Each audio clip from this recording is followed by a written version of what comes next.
Congress members, unsurprisingly, are surprisingly good at picking stocks. And they had in parentheses. Hey, yo, Billy Banker. You're always talking about the corruption of both the blue ties and the red ties, so I thought you'd find this article interesting. It analyzes the 2021 stock market trades of members of Congress, and surprise, surprise, they do pretty well. In fact, in 2021, they beat the market. If you really want to get heated, you can read the full article. Oh, Jesus. I mean, they're grossly underpaid. They're grossly underpaid, so they're susceptible to corruption, bribery, and all of that. Yeah, and everybody there is like a millionaire. What do you make as a congressman? It's like, what, 125, 150 a year? Is that what they make? The president or like 200, 250 or something? Yeah, they're not going to sit around without making a little money. All right, here are just a few interesting facts from the report. Hundreds of millions of dollars have been exchanged in the stock market by our elected officials in 2021 alone. In just equities, Congress bought and sold nearly $290 million throughout the year. These are people that make $250,000 a year? Hang on a second. All right. How much do senators make a year? Senators in the House of Representatives make $174,000 a year. And collectively, they sold nearly $290 million in stocks last year. They've been doing that forever. She did really well in the private sector. Oh, did she? In 2021, the Congress beat the market. This report shows which sectors were preferred by each party and branch. Oftentimes, huge trades amount could be attributed to one or two members. Big legislative, so they're not all corrupt. There's a couple of people, oh God. Big legislative events such as the infrastructure bill getting passed by the Senate were often preceded by politicians trading in the sectors affected. I mean, that's not insider trading. There were tons of, they probably just give stock tips to the on Wall Street. I don't know who police it, and they just let them get away with it. There were tons of unusual trades where politicians made millions of dollars. Yeah. And they won't get any fucking shit for it. And that is why that they just, I don't know. Once again, like I said, they go after, like they go after comedians and shit.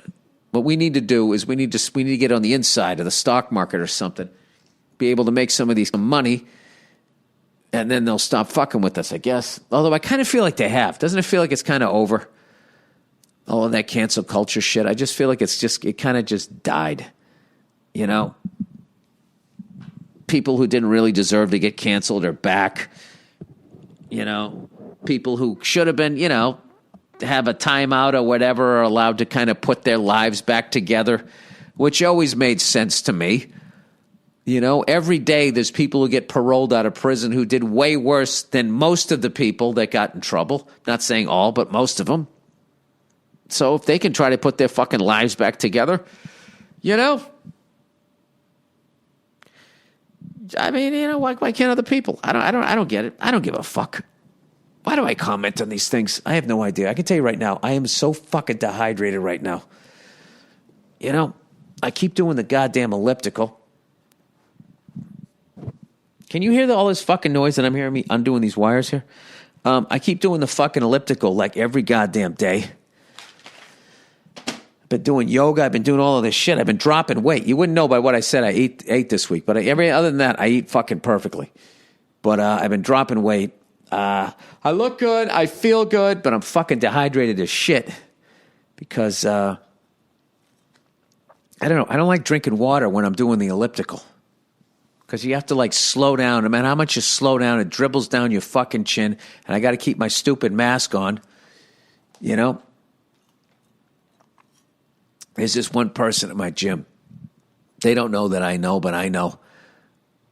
They fucking put their mask on, and what they do is they double fold it. And they lift it up over their mouth. And then they have it hanging down, and then they're breathing. You can totally see it from the side.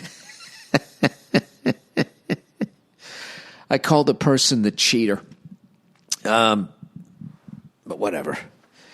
The fuck are you going to do? So anyway, I'm going to close this out by once again, congratulations to the Bills. You guys are looking like fucking world beaters. I am rooting for Tom Brady and the Buccaneers, of course, but my second team is the Bills.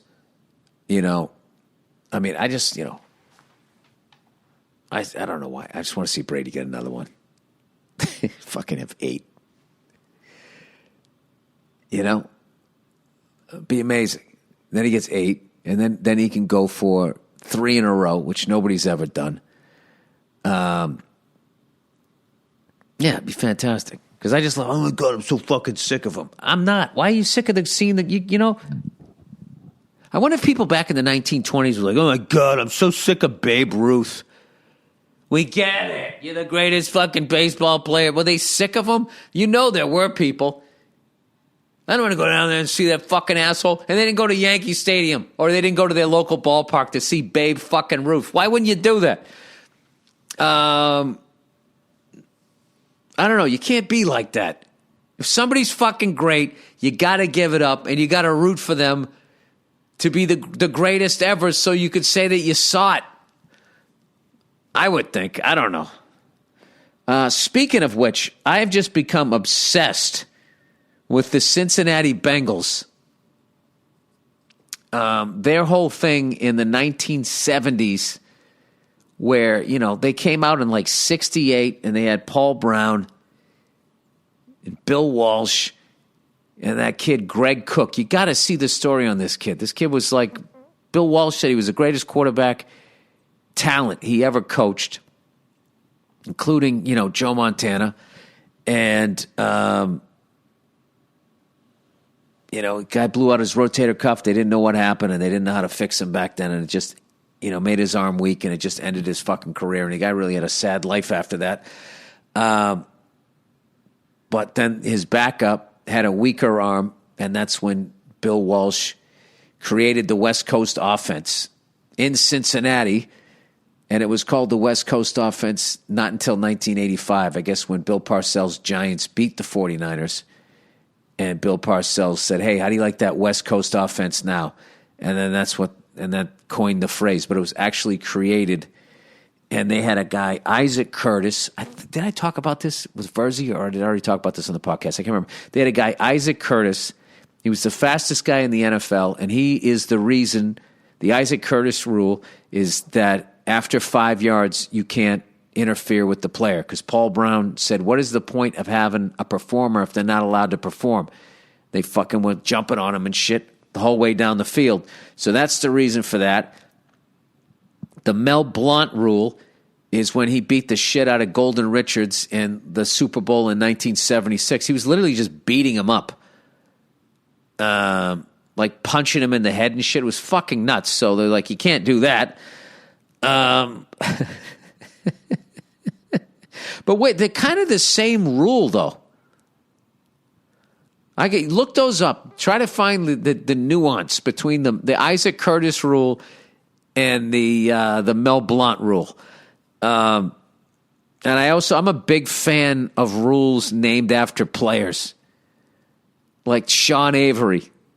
You can't turn around and face the goalie and just stick your hand in front of his eyes or whatever. I just loved that there wasn't a rule that said you couldn't do that, and nobody thought to do it until he did it. And then just the fucking balls that took,